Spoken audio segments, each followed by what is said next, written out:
bringing you the news and information you need from the people making a difference. This is Comcast Newsmakers. Hello and thanks for joining us. I'm Paul Lisnick and this is Comcast Newsmakers. This hour's newsmaker is James Palmer. He's the artistic director for the Red Tape Theater. Today we're going to be talking about the growth of these wonderful, small, emerging theater companies in the city of Chicago. And James, it's wonderful to see you. Paul, it's a pleasure to be here. I want to start in a very general way, which is to say, what is it about this city, about Chicago, that seems to invite the growth of these small theater companies in so many beautiful ways? You know, Chicago's got a long history for small theater companies that have come up and become successful. Steppenwolf, I think, being the biggest example of that. But whatever happened to them? Yeah, I know. What are they doing now?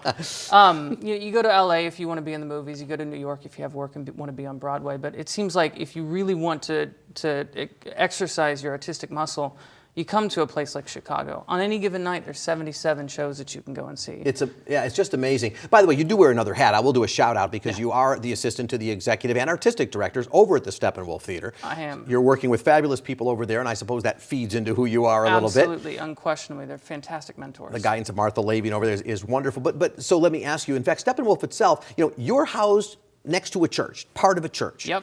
Steppenwolf started the same way. Sure did. What is this connection between churches and theater? You know, it's kind of interesting. Like if you look at the Venn diagram of what a church does and what a theater does, there's certain things that a theater will never do and certain things that a church will never do that the others do. But if you look at both of those through the lens of nonprofits, there's actually a lot that they have in common. Both organizations care deeply about having a conversation with their community. And that's where we find our home at St. Peter's. And I was going to say, you are housed at St. Peter's, which is on Belmont, right near Broadway over there. Talk to me about the mission of the Red Tape Theater. As you say, over 70 productions going on in a night. So here you are, the artistic director of Red Tape. Therefore, you have to have a special mission distinguished from other theater companies. Yeah, we sure do. I mean, first and foremost, we are an ensemble-based theater company.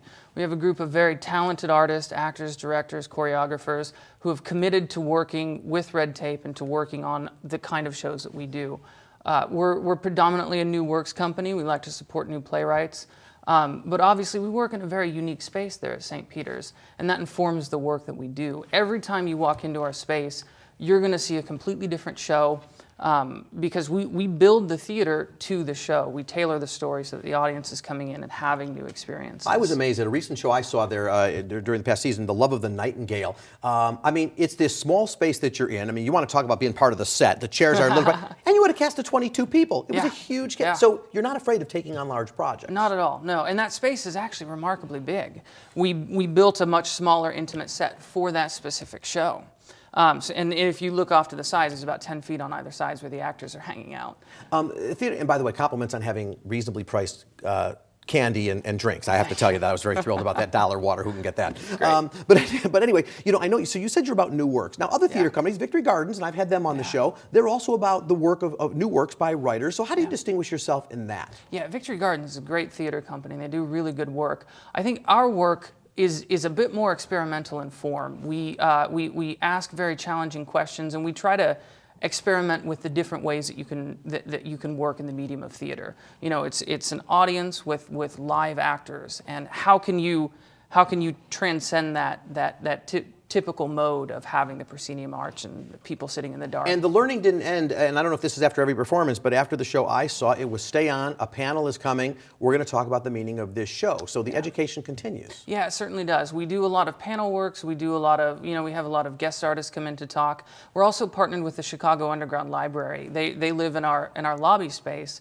And they do a lot of curatorial work for independent publications. And a lot of times that feeds into the work that we do there too. All right. New season coming, the website so we can check it all out. Yep, and becoming very soon. Okay, and the website, just so you can say it. www.redtapetheater.org. Okay, well, as I said, incredible performance. What you do is amazing over there, and I hope everybody checks you out. Thanks for being with me. Thank you, Paul. My pleasure. This hour's newsmaker has been James Palmer, the artistic director for the Red Tape Theater. I'm Paul Lisnick, and thanks for watching us here. This is Comcast Newsmakers. Bye-bye.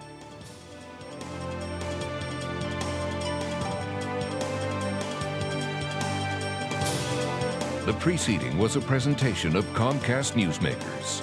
Now, back to headline news.